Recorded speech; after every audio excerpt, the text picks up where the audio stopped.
রেওগণ ও পাত্রপাত্রীগণ শুনুন দিয়ামন, কে কেমন মেয়ে বিয়ে করবেন তার দিয়ে বিবরণ। স্বাস্থ্যবতী, গুণবতী, মান্যবতী সবাই ভালোবাসে। স্বাস্থ্যবতী রোগীবতী হয় সংসারে এসে।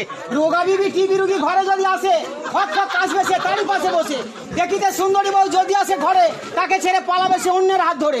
কারো যদি হয় ভাই কুৎসিত পত্নী, লোকে বলবে এনেছি শেওড়া গাছের পেদনি। সংসারে টেকসই বউ চাও যদি কেউ, আনতে হবে ডিভোর্স করা বিবাহিত বউ। চাকরি করা বউ যদি আসে ঘরে, বাজারে হিসাব নেবে জামার কলার ধরে। ছেলে মেয়ে মানুষ করা বউ যদি চাও, বিধবা মেয়ে বিয়ে করো বাছুর পাবে ফাও। স্কুল টিচার মেয়ে বিয়ে করলে দুঃখ তুমি পাবে, ভুল ইংরেজিও বানান ভুলে কান মোলা খাবে। ডাক্তার মেয়ে বিয়ে করা হয় যদি ঝোঁক, বউ তোমার ধরে ফেলবে আসল গোপন রোগ। নার্সের চাকরি মেয়ে বিয়ে করার ভয় একটু আছে, হসপিটালে নাইট ডিউটি ডাক্তারের সাথে। খেলোয়াড় মেয়ে বিয়ে করলে শান্তি পাবেন না, খেলা না ছাড়লে পাশে শোবে না। যদি রাজনীতির মেয়ে বিয়ে করুন ভাই, সংসারে বাঁধাবে যখন